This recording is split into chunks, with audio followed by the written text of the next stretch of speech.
Found out that my aunt and my mom were having an affair with my fiancé and planned to get him married to me so that they could get easy access to him. So I exposed them all. I never thought I'd be sharing a story like this, but I'm still in shock and need to get it off my chest. 3 months ago, my entire world came crashing down when I uncovered a web of betrayal involving my fiancé, my aunt, and even my own mother. It's taken me this long to gather the courage to write about it, but I hope that sharing my experience might help me process what happened and maybe even help others who've gone through similar situations. Let me start from the beginning. I'm 28 years old, and until recently, I thought I had a pretty good life. I have a stable job as a marketing manager, a close-knit family, and I was engaged to a man I thought was the love of my life. How quickly things can change. My story begins with my Aunt Melanie, my mom's younger sister. Melanie has always been a big part of our family. She's a single mom with a 4-year-old son named Eric, and she lives just a few blocks away from my parents. We've always been close, and I've always looked up to her as a strong, independent woman who seemed to have it all together despite the challenges of single motherhood. About a year ago, Melanie introduced me to Martin. She said he was a friend of a friend, and she thought we might hit it off. From the moment I met Martin, I was drawn to him. He was handsome, charming, and seemed genuinely interested in getting to know me and my family. He worked as a successful real estate agent, and I was impressed by his ambition and the way he carried himself. Our relationship progressed quickly. Martin was attentive, romantic, and seemed to tick all the boxes of what I was looking for in a partner. He got along well with my parents, was great with Melanie's son Eric, and even my friends approved. I thought I had hit the jackpot. 6 months into our relationship, Martin proposed. It was a magical evening. He took me to a beautiful rooftop restaurant overlooking the city, got down on one knee, and presented me with a stunning diamond ring. Of course, I said yes without hesitation. I was on cloud 9, feeling like my life was falling perfectly into place. We decided to have an engagement party at my parents' house to celebrate with our family and close friends. The day of the party was beautiful, warm and sunny with a gentle breeze. My mom and Aunt Melanie had gone all out with the decorations, stringing twinkling lights in the backyard trees and setting up elegant tables with flower centerpieces. I felt like a princess in my new pale blue dress, and Martin looked dashing in his tailored suit. As we greeted our guests, I couldn't stop smiling. My dad was, beaming with pride, shaking hands with everyone, and bragging about his little girl finding such a great guy. Even my mom, Rebecca, seemed happy. Though looking back, I realized there were signs that something wasn't quite right. Throughout the party, I noticed my mom looking worried and distracted at times. Whenever I asked if everything was okay, she'd brush it off, saying she was just emotional about her daughter growing up so fast. I didn't think much of it at the time, chalking it up to the emotional nature of the event. I also caught my mom and Aunt Melanie having hushed conversations several times during the party. They'd be huddled in a corner, speaking in low voices, but whenever I'd approach, they'd quickly change the subject or claim they were just reminiscing about old times. Again, I didn't think much of it then, but now I wish I'd paid more attention. The engagement party was a success, and in the weeks that followed, Martin and I started making plans for our future together.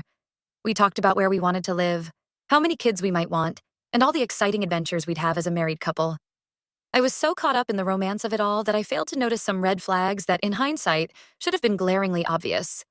One thing that struck me as odd was Martin's behavior whenever he'd visit our house. He'd always ask about Melanie, how she was doing, if she'd been around lately, that sort of thing.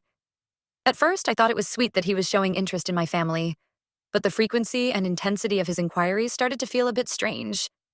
Still, I brushed it off, telling myself I was lucky to have a fiancé who cared about my family. Another thing I noticed was that my mom seemed to be spending more time with Aunt Melanie than usual. They'd always been close, but suddenly they were going shopping together almost every day, or having long sister lunches that would last for hours. When I'd ask about their outings, they'd give vague answers and quickly change the subject. Despite these small oddities, I was happy and excited about my future with Martin. We'd set a wedding date for the following summer and were in the midst of planning when everything fell apart. It was a Saturday, and Martin and I had plans to go shopping for some new home decor. I was excited to start picking out things for our future home together.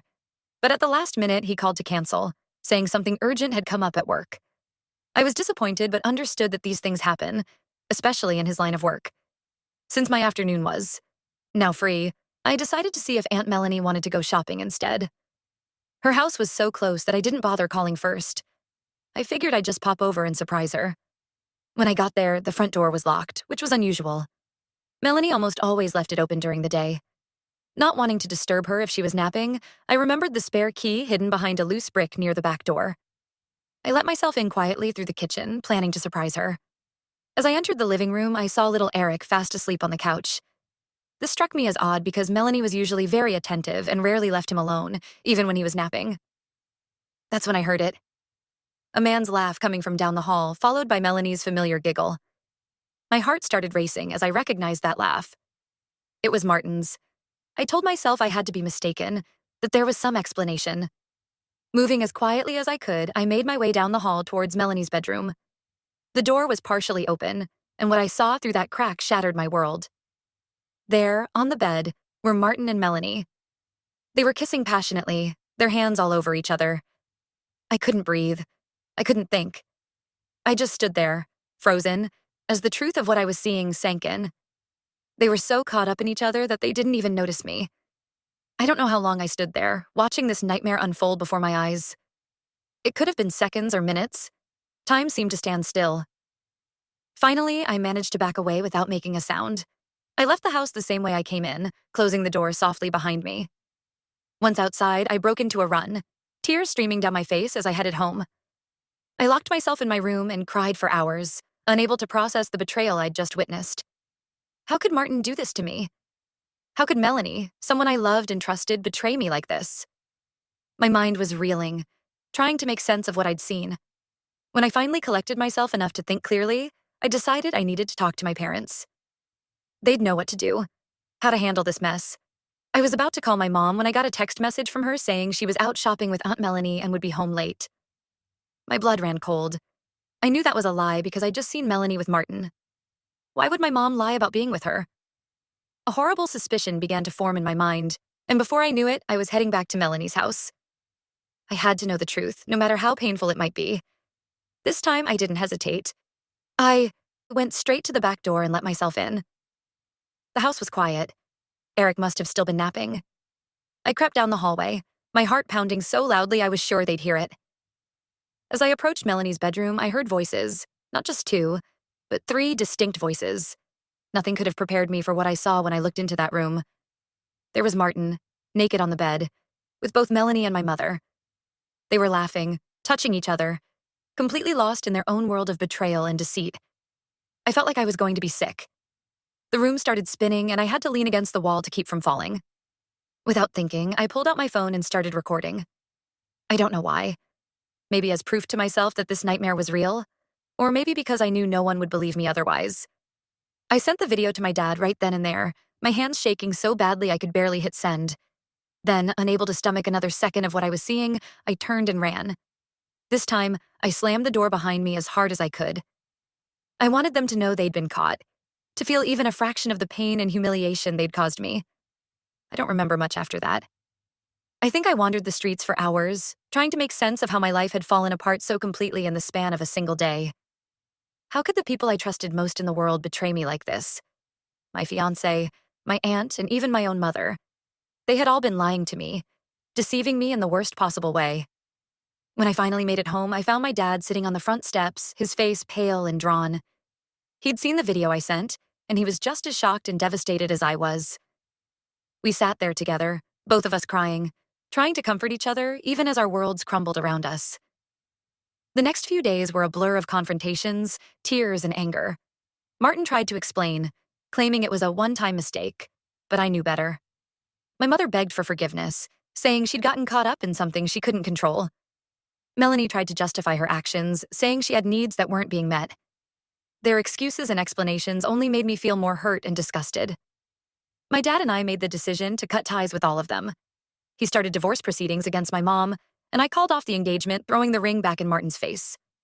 We both blocked their numbers and social media accounts, unable to bear hearing their voices or seeing their faces. It's been 3 months since that day, and I'm still struggling to come to terms with what happened. My entire life feels like it was built on lies. The people I loved and trusted the most turned out to be the ones who hurt me the deepest. I've been going to therapy, trying to work through my anger and pain, but it's a slow process. My dad has been my rock through all of this. We're both hurting, both betrayed by the women we loved, but we're supporting each other as best we can. We've moved out of our family home, unable to bear the memories it held, and are starting fresh in a new apartment across town. I'm not sure what the future holds. The trust I had in people has been shattered, and I don't know if I'll ever be able to open my heart to someone again. But I'm trying to take it one day at a time, focusing on healing and rebuilding my life. If anyone has been through something similar or has any advice on how to move forward from this kind of betrayal, I'd really appreciate it. Thank you for letting me share my story. It helps to know I'm not alone in this struggle. Update. It's been 3 months since I last posted about the devastating betrayal I uncovered involving my ex-fiancé, Martin, my Aunt Melanie, and my mother. First, I want to thank everyone who reached out with kind words, shared their own experiences, and offered advice. Your support has meant more to me than I can express during this incredibly difficult time.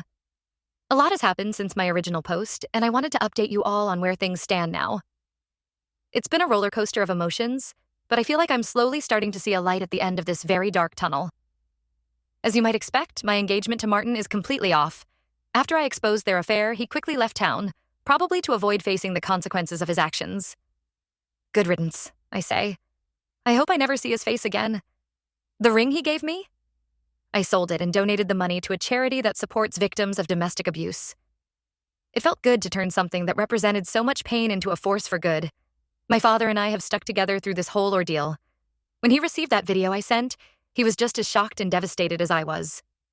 It didn't take long for him to make the decision to divorce my mother. He's cut all contact with both her and Melanie. It hasn't been easy, but we're both slowly picking up the pieces of our lives. We've moved out of our family home and found a small apartment across town. It's been an adjustment, downsizing and starting over, but it's also been cathartic in a way. We're creating a new space that isn't tainted by the memories of betrayal. Dad has been amazing through all of this. He's dealing with his own pain, but he always makes sure to check in on me and offer support when I'm having a tough day. My mother did try to apologize and explain herself, but neither my father nor I are ready to forgive her. The betrayal runs too deep, and the trust that's been broken feels irreparable right now. She sent letters, left voicemails, and even tried to corner me at my workplace once. I've made it clear that I need space, and if she can't respect that, I'll have to take more drastic measures. Through all of this, some ugly truths have come to light. It turns out that Martin and Melanie had been in a relationship for 5 years before I even met him. 5 years. Melanie's husband had left her years ago, but she couldn't marry Martin because she would lose the child support payments for her son, Eric. So they kept their relationship a secret, playing the roles of doting aunt and charming family friend. But it gets worse. About 2 years ago, Melanie introduced my mother to Martin, and they began an affair as well. I still can't wrap my head around how my own mother could do this to me and my father. The level of deception is staggering. All those times I saw them whispering together, all the secret smiles and inside jokes. It was all part of their twisted game. The most sickening part of all is that Melanie came up with a plan to have Martin marry me. Their twisted logic was that if Martin was my husband, both Melanie and my mother would always have access to him. They could continue their affairs right under my nose, using family gatherings and casual visits as cover for their deception. They were willing to sacrifice my entire future, my chance at genuine love and happiness, just to satisfy their own selfish desires. Looking back, so many things make sense now. The hushed conversations I'd overhear between my mother and Melanie, the worried looks my mother would sometimes have, Martin's constant questions about Melanie, it was all part of their elaborate scheme. I feel so used and manipulated. These were people I trusted completely, and they were playing me for a fool. My father and I are in therapy now, both individually and together. It's helping us process our emotions and start to rebuild our lives. The therapist has been great, helping us work through our anger and pain, and teaching us coping mechanisms for when things get overwhelming. It's a long road, but I feel like we're making progress. I'm focusing on my career and spending time with friends who have been incredibly supportive throughout. This whole ordeal, I've thrown myself into work, taking on new projects and responsibilities. It helps to keep my mind occupied. And the sense of accomplishment I get from doing well at my job has been a much-needed boost to my self-esteem. My dad has found his own ways to cope. He's thrown himself into his work too, but he's also started taking cooking classes as a way to occupy his mind and learn a new skill. It's been good for him, giving him a creative outlet and a sense of achievement. We've started having weekly dinner nights where he tries out his new recipes on me. It's become a special bonding time for us, a bright spot in all this darkness. We're taking it one day at a time. Some days are better than others, but we're making progress. The pain and anger are still there, but they're not as raw as they were in the beginning. We're learning to live with what happened, to accept that we can't change the past, but we can control how we move forward. To those who asked in the comments of my original post, no, we haven't pressed any charges or taken legal action beyond the divorce. We just want to move on with our lives and put this whole ugly chapter behind us. The divorce proceedings are ongoing, and while they're not pleasant, we're both committed to getting through them as quickly and cleanly as possible. I'm not sure what the future holds, but I know I'm stronger for having gone through this. Trust doesn't come easily to me anymore, but I'm working on not letting this experience make me bitter or closed off to the possibility of love in the future. My therapist is helping me work through these trust issues, reminding me that not everyone is like Martin, my mother, and Melanie. It's a slow process, but I'm learning to open up again, bit by bit. One positive thing that's come out of this whole mess is that I've reconnected with some old friends who I'd lost touch with over the years. When news of what happened spread, because in a small town, news like this always spreads, several of my high school and college friends reached out. They've been incredibly supportive, offering shoulders to cry on, distractions when I need them, and reminders that I'm worthy of real, honest love. I've also started volunteering at a local animal shelter on weekends. Being around the animals has been therapeutic, and the unconditional love from the dogs and cats has been a balm for my battered heart. There's something healing about caring for creatures who need love and attention, and it's helped me feel useful and needed during a time when I felt so lost. As for Martin, Melanie, and my mother, I don't know what's become of them. Martin left town shortly after everything came to light, and I've heard rumors that he moved to another state. Melanie and my mother have both tried to contact me multiple times, but I've maintained my distance. I'm not sure if they're still in touch with each other or if their twisted alliance fell apart when their secrets were exposed. Honestly, I try not to think about them too much. They don't deserve any more of my time or energy. My father has been on his own journey of healing. He's joined a support group for people going through divorces, and I think it's been helpful for him to connect with others who understand what he's going through. He's also rekindled his passion for photography, something he loved when he was younger but gave up when life got busy. Seeing him find joy in something again has been really heartening. To those who asked about Eric, Melanie's son, I worry about him sometimes. He's innocent in all of this, and I hope he's okay. I've thought about reaching out to check on him, but I'm not sure if that would be appropriate given the circumstances. It's a complicated situation, and I'm still trying to figure out how to navigate it. Looking ahead, I'm cautiously optimistic about the future. This experience has taught me a lot about resilience, about the importance of self-respect, and about the true meaning of family. My father and I may be a smaller family unit now, but we're stronger and more honest with each other than ever before. I'm not dating yet, and I'm not sure when I'll be ready to put myself out there again. For now, I'm focusing on healing, on rebuilding my life, and on rediscovering who I am outside of the roles of daughter, niece, and fiancé that I've lost. I'm learning to trust my instincts more, to value my own happiness, and to set boundaries where needed. To anyone else who might be going through something similar, know that you're not alone. What happened wasn't your fault, and you deserve so much better. It's okay to be angry, to be sad, to feel lost, but also know that healing is possible. Surround yourself with people who truly care about you. Seek professional help if you need it, and be patient with yourself. Healing isn't linear, and some days will be harder than others, but you will get through this. Thank you again to everyone who's been following my story and offering support. Your kindness has been a bright spot in an otherwise dark time. I'll update again if there are any significant developments, but for now, I'm focusing on moving forward, one day at a time.